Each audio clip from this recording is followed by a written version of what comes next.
up, y'all?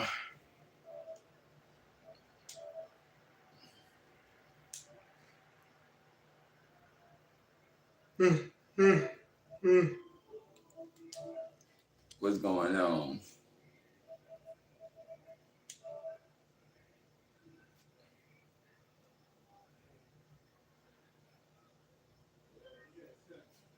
I was doing that again. God damn. Hey, when I gotta turn my shit off.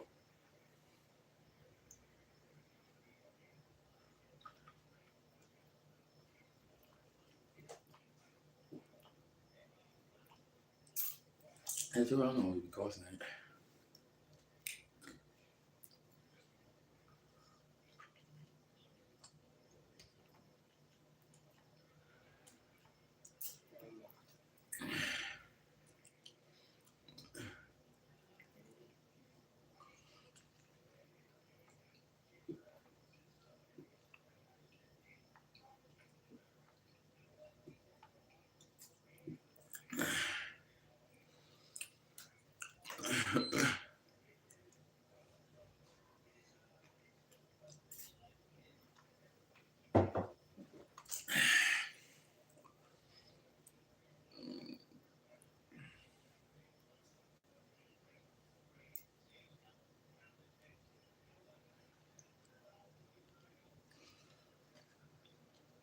Yeah, I already watched some little bit of YouTube.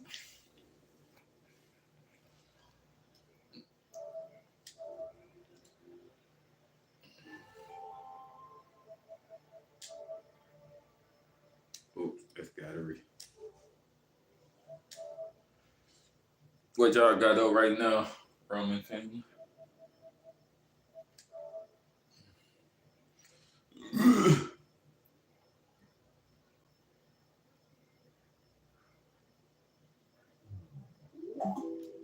Yeah, man.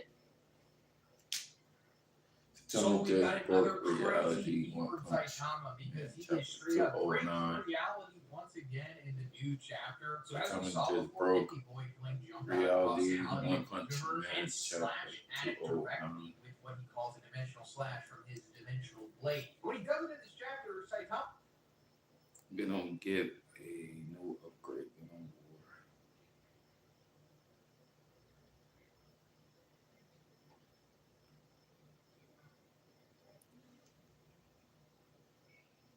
Damn, what the fuck?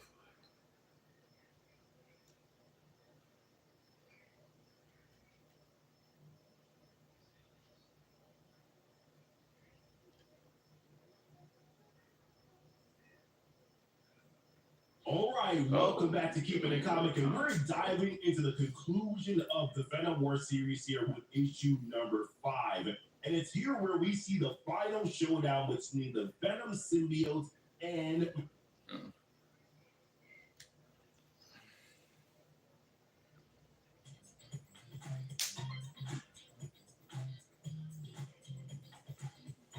So we've got another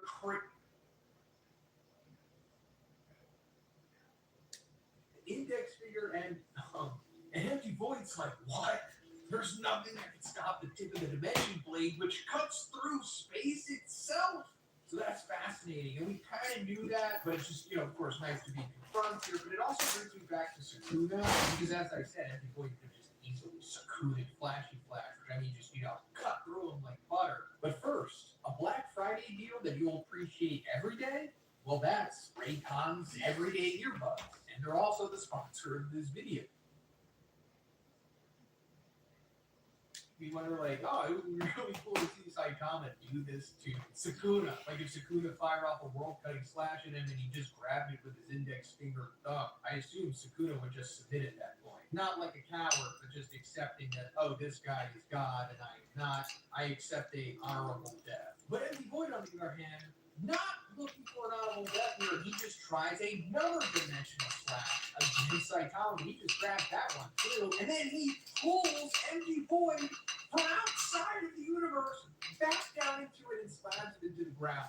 Amazing sequence. This is also an homage to the original sequence from the webcomic. Very different continuity, of course. Empty Void was way power in that version, and we don't really see him do anything. Saitama kind of just off-screens him, and he winds up in a human-shaped hole the way that he is in the manga as well. But then we see that Saitama has Empty Void's two-dimensional blade. So what's going to happen with these things is I'm pretty sure he's going to give one to Flashy Flash and one to Sonic. And this will be their pathway to their next power-up. Since Empty Void refers to these things as dimension blades, it's very possible he might need them to use that technique. So it's possible that Flashy Flash and Sonic may use these things to either eventually get to the cosmic level of power or be able to defend against beings on that level. But speaking of them, they go right after Empty Void after he loses his blades. And he's like, oh, okay, well, check this out. And then he does his little jutsu, but Blast is like, nah, you're not getting away. And he puts his left hand through one of his portals and connects with his severed right hand on the ground so that he can activate his singularity. Awesome sequence here. And as he's doing that, he permeates into Empty Void because apparently he's trying to fuse with him, which I didn't know Blast could do this, but I'm sure there's tons of things Blast could do that we're not aware of yet. And Blast is like, if we fuse like this, our biological structures will be torn apart. He said, Sitch, I'm counting on you. And we did this little flashback of when Blast was talking to Sitch, and he says, in case everything else fails, I'll just fuse with him, and then, I'll come back to the Monster Association and then use the monster cell separation technology on him. It's okay if you prioritize his life. So Blast willing to just give his life so that they can bring Empty Void back to being a human. And it makes sense because Empty Void is the only chance that they really have of stopping God at this point, since it's very likely that he is the only one who has the ability to open the place where God is currently hiding or trapped or whatever. But the fusion doesn't work out because the quote-unquote power of light repelled Blast. As we've seen in these last couple chapters, God's power is referred to the power of light, and Blast's power is referred to the power of dark. But after they separate, Blast gains some of Empty Void's memories because their consciousness overlap. And we see the moment when Empty Void found the God Cube and was tricked by it. And the vision that God showed him to manipulate him, which, of course, is God's MO. He impersonates someone else to trick.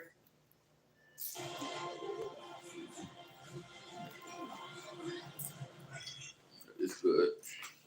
What if like type 2 diabetes takes over? What if all I do isn't enough? Saitama has finally returned in Chapter 209 of One Punch Man, and what's more exciting than that, because that is already pretty exciting on its own. We haven't seen him in a long time.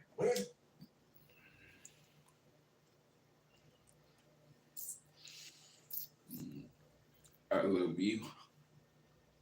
No, it ain't easy. In fact, to some people, it's a concept.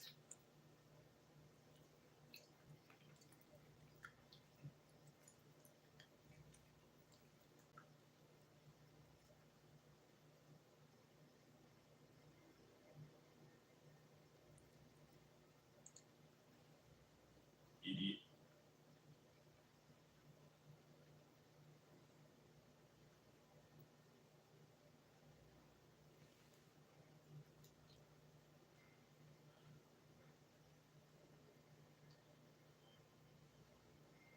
So, dude,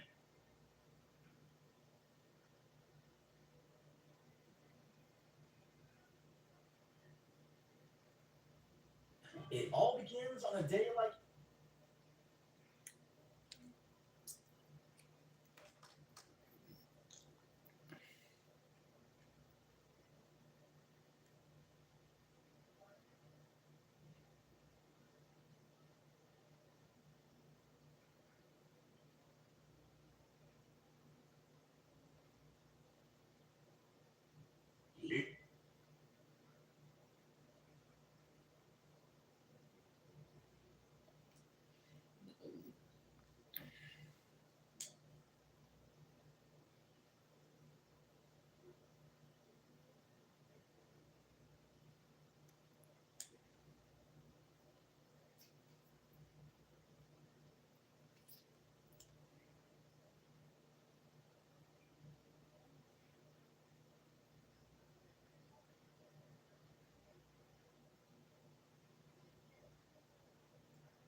I'm putting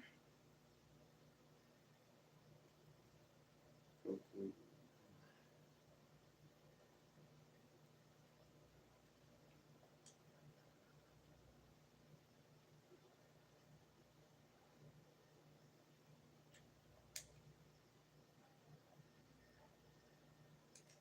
That's O.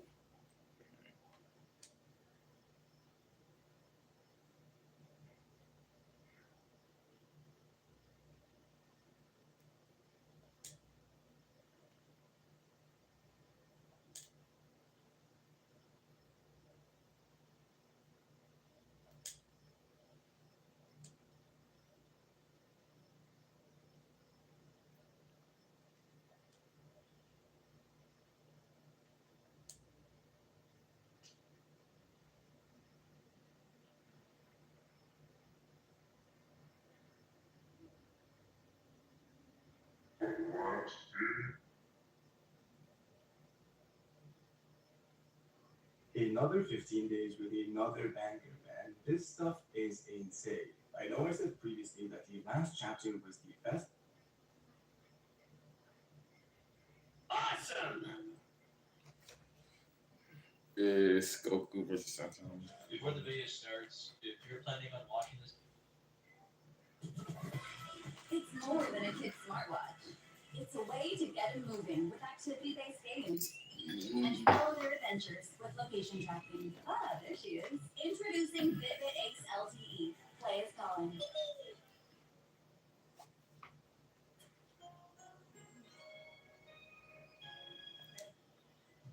before the video starts, if you're planning on watching this video,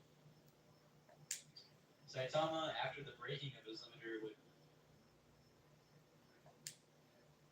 But this limitlessly strong statement will be granted to Saitama for this video. So how does this fare up against Goku?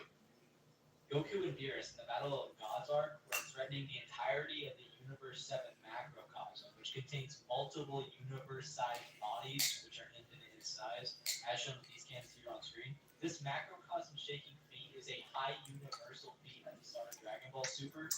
Goku performed this feat in his God form that he later absorbed into his base, now being capable of performing that feat in base form.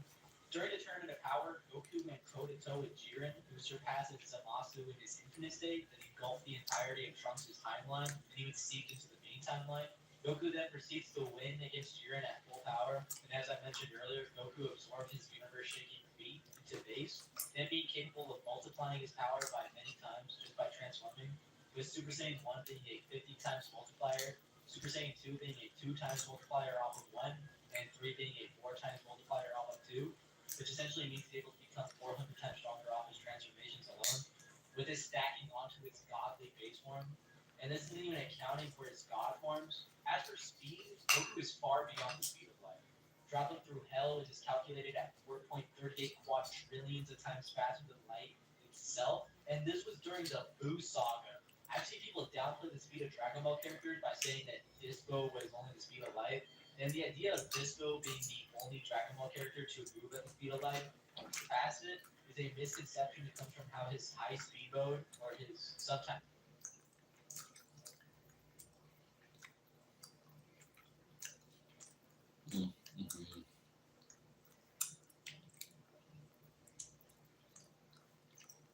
Likes of Infinite Zamasu.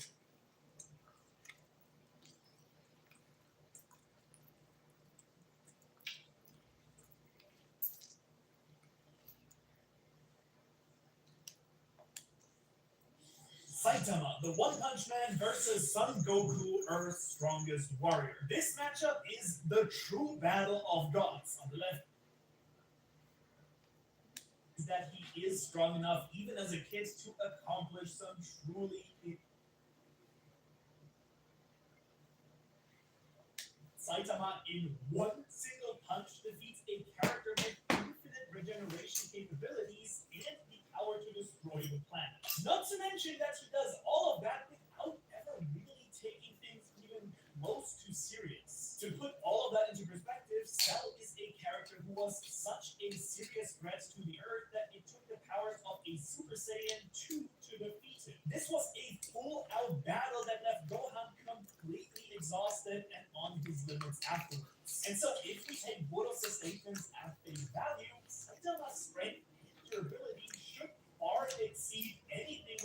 Dragon Ball way before at least the Buu saga. And then, if we take into account just how casually he does all this, his power is definitely higher than the Z fighters at the start of the Right, that's what I've been saying. He shit way harder at the beginning of the start. This nigga taking hella punches, hella blasts.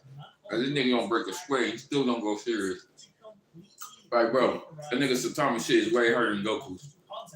You might remember that it takes a full power attack from Gohan's Super Saiyan 2 father son. Right, that's to kill Cell. Have that same impact on Cell. But the real truth behind Saitama's strength is what Boro says right after this fight. You see, Boros, a character with the ability to dominate the universe and destroy entire planets, says that Saitama isn't even close in this fight to using his actual full power. Which means, in other words, that he's at the very least able to destroy planets, move faster than light, and withstand attacks significantly stronger than what we've seen in that initial fight with a galaxy-level threat like Boros. Now, Goku does have several very iconic attacks. Kamehameha, Spirit Bomb, Kaioken, and Instant Transmission. He can also fly, sends energy from galaxies far, far away, and as we learned from his training with Master Roshi, Goku is so talented that he can copy techniques after seeing them just one single time. But I guess if that doesn't work, he can still do his signature move as well, lightning. Like, seriously, for some reason, this dude just loves to copy his opponents.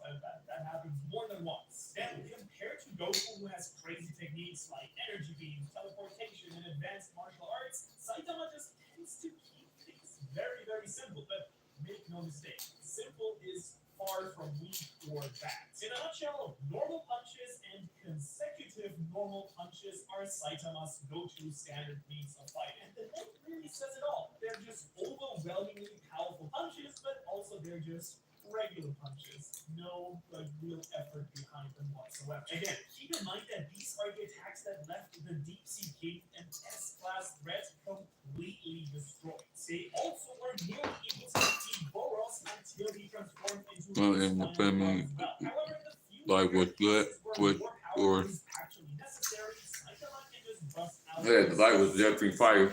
I mean, it's eating some chicken, In other words, that is watching YouTube, eating chicken, watching YouTube.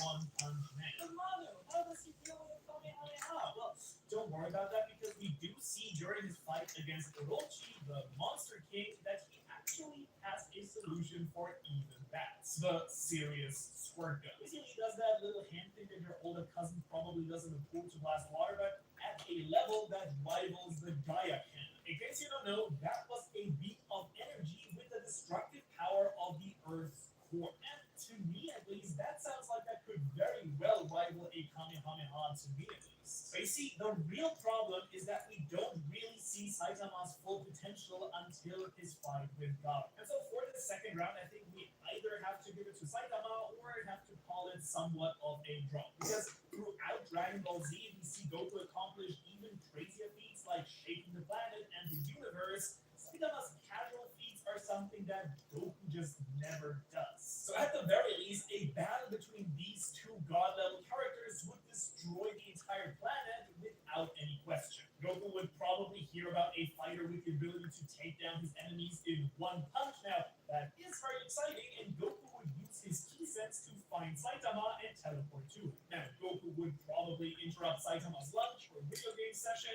and that would be a major problem. But without hesitation, Goku would throw a punch, something that Saitama would either block or, honestly, probably just super easily tank. I really just know that Goku would probably teleport them somewhere else where they could just go all out without hurting anyone else, somewhere with water preferably, so that Saitama can actually rival the blast with his squirt gun. And I can see Saitama honestly just being confused for the most part, and Goku would just keep picking up speed and power to try and land a real punch, like a clean one on Saitama, basically going through form after form, starting with the Kaioken and then finally ending with Super Saiyan 3.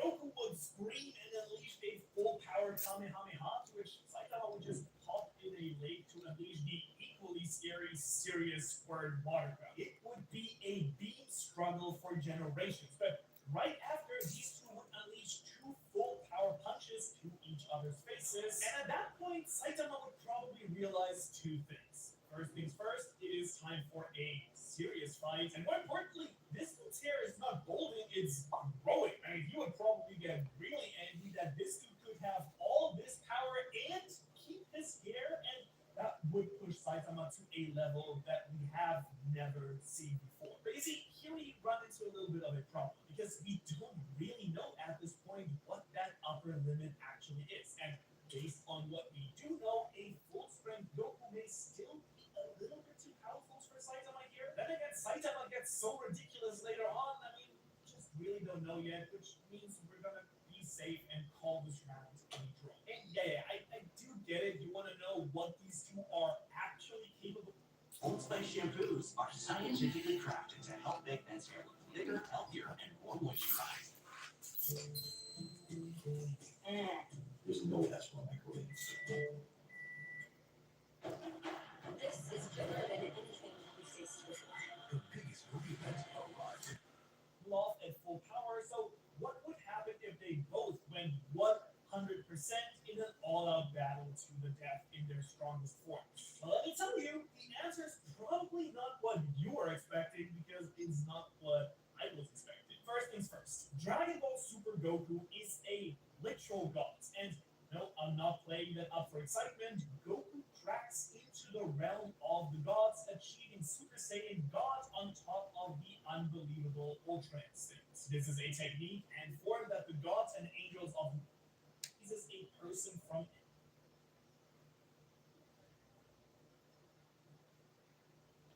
existence otherwise. And not just that, he's able to tank attacks capable of not only destroying planets, but the fabric of space and time itself. So in the battle of gods between him and Beerus, the punches start to break the universe to the point where he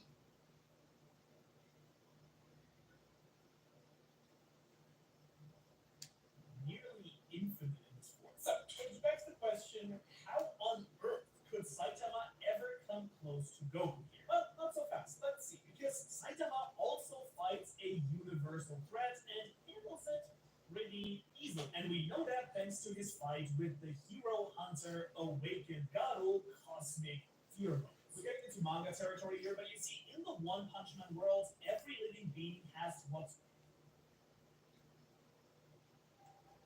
or he's able to transform into his Cosmic Fear Mode in the first place. So, to sum it up, Saitama can time travel, destroy stars, and move beyond the speed of light, while on the flip side, Goku shatters time itself, shakes the infinite void, becomes the strongest warrior in the multiverse.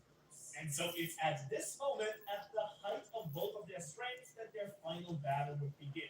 Goku would have enough respect for Saitama to shift straight into Mastered Ultra Instinct, rushing Saitama at a speed that he's never seen before. For the very first time ever, Saitama would be on the ropes here. This is an overwhelming power that he's just never had to face before, and for the very first time, fear and excitement really start to boil a little bit within. And as a result, I think that Saitama would also begin to grow as the battle continues, possibly even using the serious cable flip to throw mountains at Goku as well. However, the immense power and speed of Ultra Instinct Goku is just immeasurable. Still, Goku would definitely recognize Saitama's insane rapid growth and continue to push him further and further into the realm of the gods. Basically, at this point, each blow they trade would be shattering mountains, destroying oceans, and exploding whole planets. God and Zeno would be watching in amazement at the true power of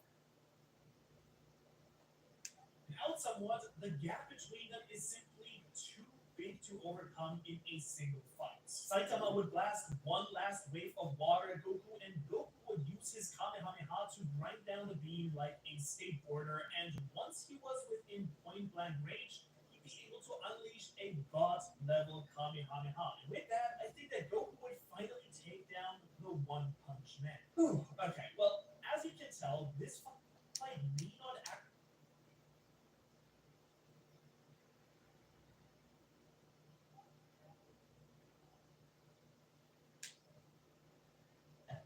What happened to no one being ready by breakfast?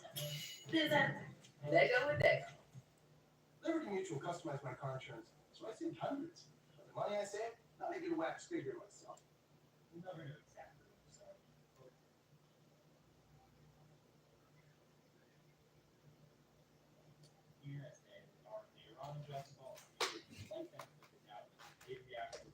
laser, and at this point, him and Saitama are actually insanely close in stats. Given how we know he was suppressed even when using a serious punch. But by how much, we don't know. But given how he was forced to use a serious punch, it is incredibly unreasonable to say he was using some infinitesimally fractional small level of his own power.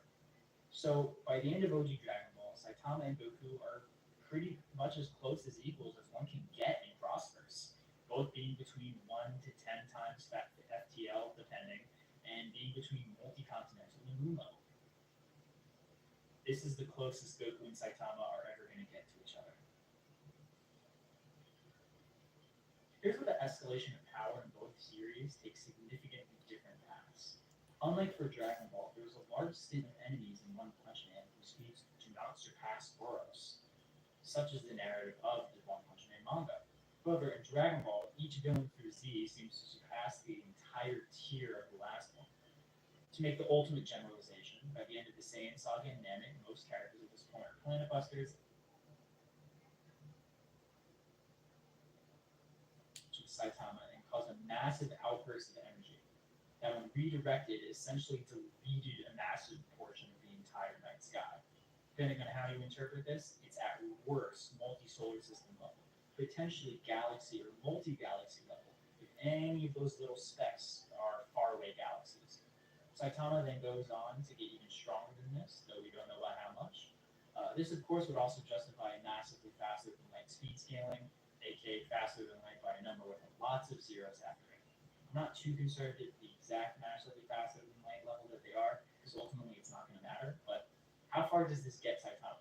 Well, he's certainly slamming the entire cell socket, given how while there are potential universal arguments for Cell in the anime, there are simply so many statements calling Cell's final attack solar system level for it to be ignored.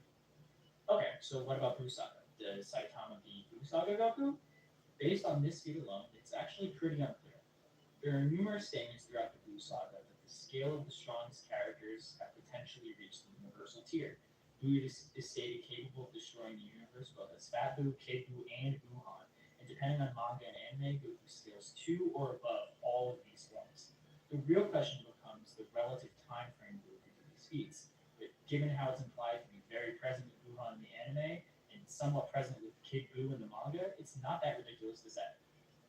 Still, if you want to say that Buu could only destroy the universe over a long time frame, this would still be a tremendous feat, given how the Dragon Ball universe is potentially endless and infinite in size. And that's not mentioning the other realms connected to it that are also of a similar scale.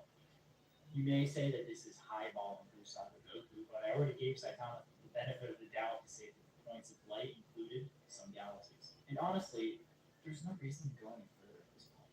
Because after Z comes Super, in which Goku is blatantly capable of erasing multiple universes at the same level of ease that Saitama could destroy potential galaxies. Something in the grand scheme of things that is infinitely small. Every other tool or potential feat that Saitama has is just not applicable. I'm not going to mention them all, but I will mention his time traveling feat very briefly here. It was a technique he used and not movement speed. And even if he did use it, he's limited by the fact that when he travels back in time, he fuses with his past self and loses all of his memories. AKA, he's not going back in time and like killing baby Goku or something. Even then, if you were to take back everything I've said, and that at every single step of the way, Goku and Saitama had the exact same speed and strength, Goku would still win if it was equal stats. He has more ability.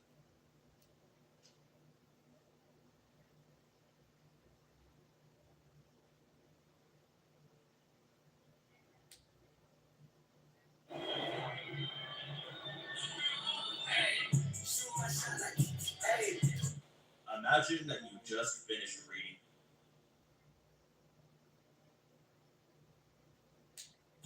Did you ever read the series? I'm not exaggerating when I say this. I had to reread this whole story just for this video alongside the webcomic, and I have zero idea where that's really coming from. Well, that's not true. I kind of understand, but it seems to be from a place of anime-only fandom and literacy. So, at the start of One Punch Man, Saitama is clearly displayed comedically with his goofy appearance, his contrast to other flashy shonen heroes and so on, which also helped to make one popular to begin with, those types of characters that break the mold. Him beating people in One Punch is supposed to be the joke, at first. But that joke starts to not become a joke anymore. And we start to feel bad for Saitama as the story keeps going on. With every chapter and villain Saitama one-shots, you get the idea that Saitama's humanity is kind of withering away. And that is most evident after the martial arts tournament, in which a whole chapter is dedicated to Saitama. The line from Boros, "You are too strong," was supposed to be a sad thing for Saitama, as Boros had just lived Saitama's dream. Even in the anime watered-down version, they tried to use a sad piano for this because it's funny. A pretty ignorant claim, no offense. Read the manga, learn what some words are, visit a library for once in your lives, maybe. Jokes. The other argument is obviously the name One Punch Man, in which I technically went over already as being based on his power being endgame and everyone else being early game, so it's a fighting statement. If Boros was strong enough to, say, vaporize a star using the One Punch Man compass, which most people think is mistranslated or he can't actually do, and that's enough to almost be a fight or real fight to Saitama, how would Saitama, who's a beyond spatial dimensions and can obliterate almost anybody in fiction, someone could kill Boros by simply existing in the same multiverse, I don't think Boros was remotely competent or almost fight-like.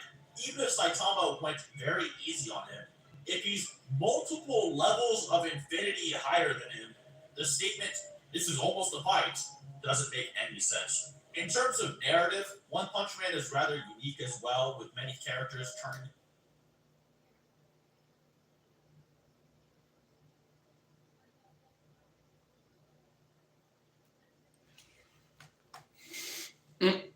He said, "Need."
Today I'm gonna end the debate on who will win in a battle.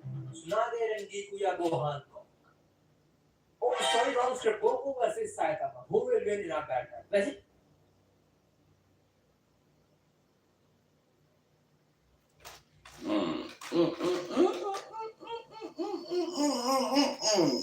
That's crazy. Shoot.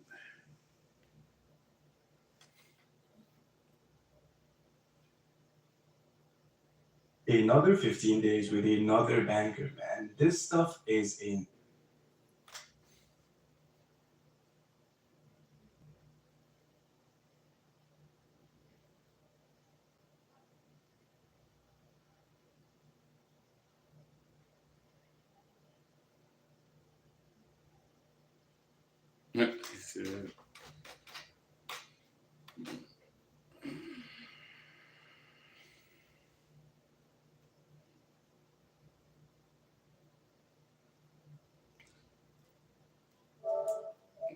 Imagine being home.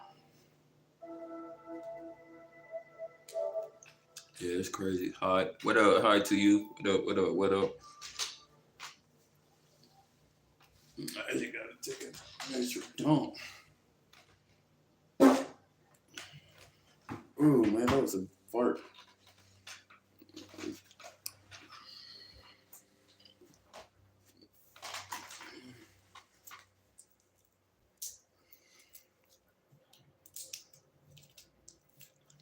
Yeah, everybody must be working or something.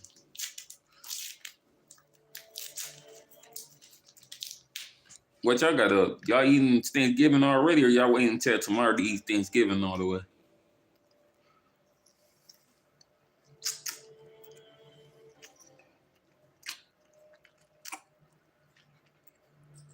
What y'all doing?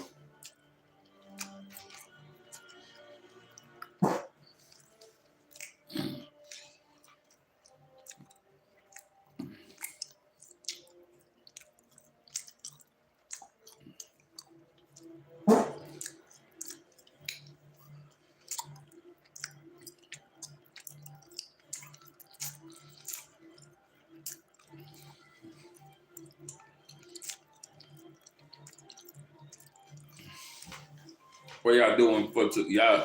Y'all going to family house or y'all cooking Thanksgiving at your house? What y'all doing on Thanksgiving tomorrow?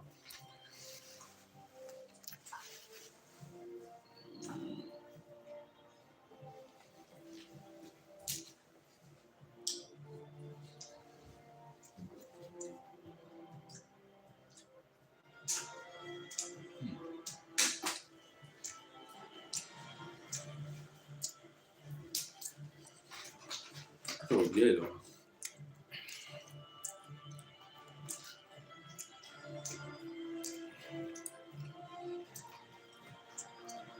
That's pork.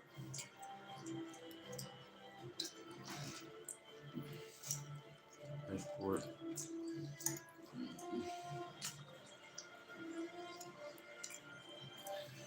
I gotta go. I gotta. What? Where are my 40 bucks? Hey, why you get off, Chris? Don't miss it. Man, you got off.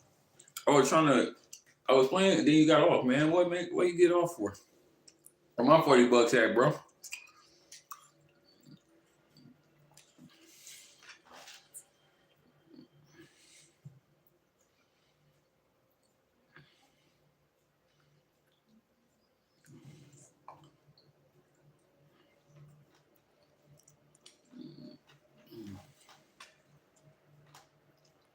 You're never wrong.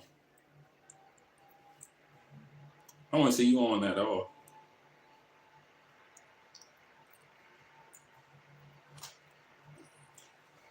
He said I had to get off. I was just on. Oh, you was on again. I didn't see you on here. That's weird. I got like though. I do got to take a number 2 though. We're gonna go take this number 2 right quick. I gotta take a number 2. Yeah. Nothing.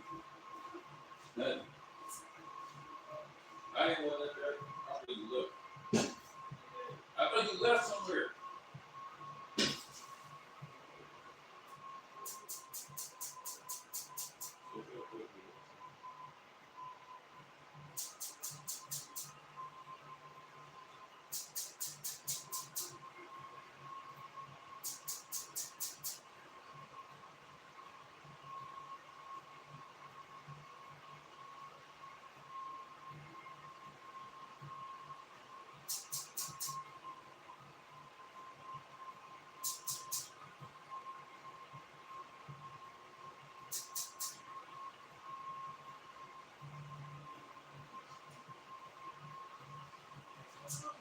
Yeah.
I got to go back. My bad. believing in Jesus. Oh yeah, man. Of course, man. I'm Jesus, man. Of course, you gotta believe in God, man. He wake you up every day. You know what I'm saying? Wake you up every day.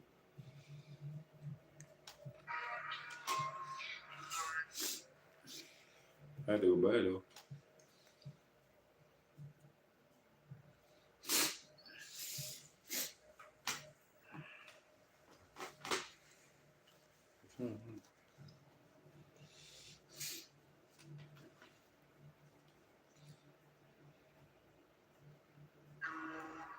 He wake you up every day to get you ready for another day.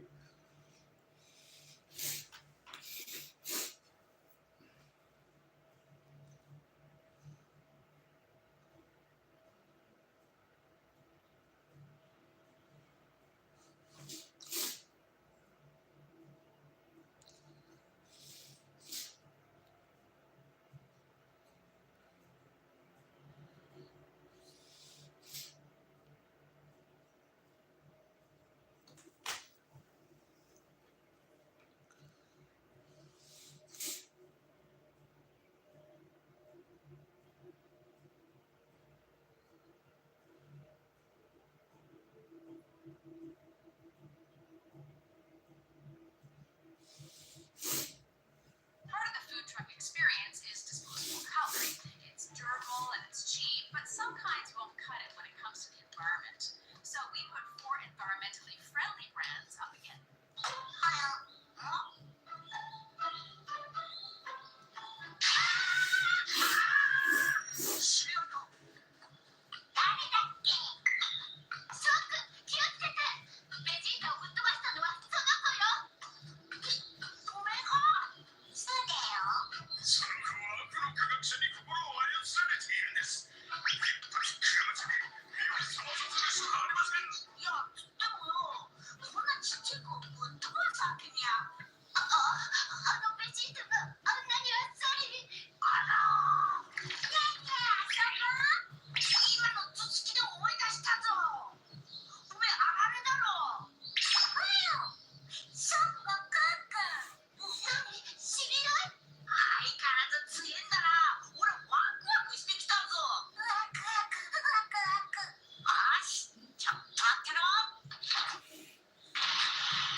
I'm a single mom. I've had a lot of those imposter syndrome moments, but everyone deserves.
Vegeta, why did you do this?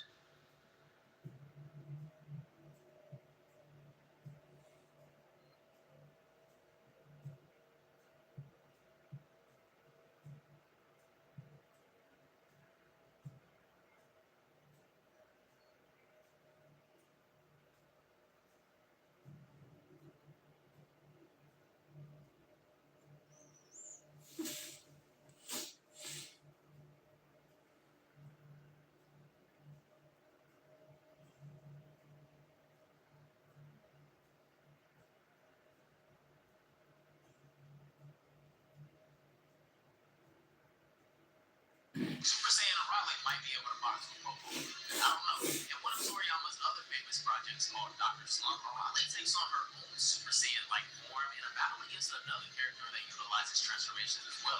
With just her base power, though, she's been able to easily defeat Vegeta in the Dragon Ball Super anime. And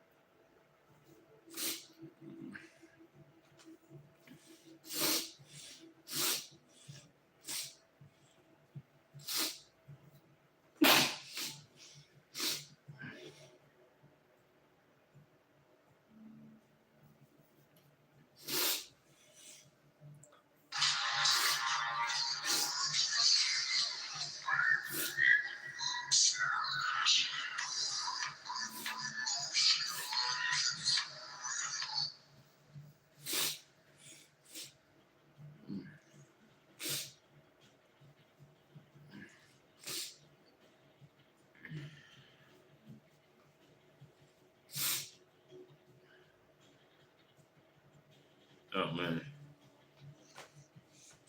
What up, T? Hi.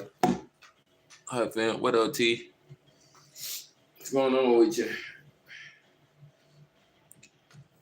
Shoot. I just want to chop it up with y'all for a minute. About to start the live. I'm glad y'all enjoyed this live, though.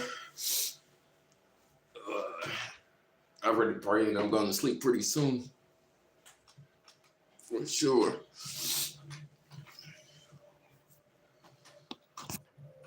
All right, T. Y'all have a wonderful night. Love y'all. God bless y'all. Have a wonderful night.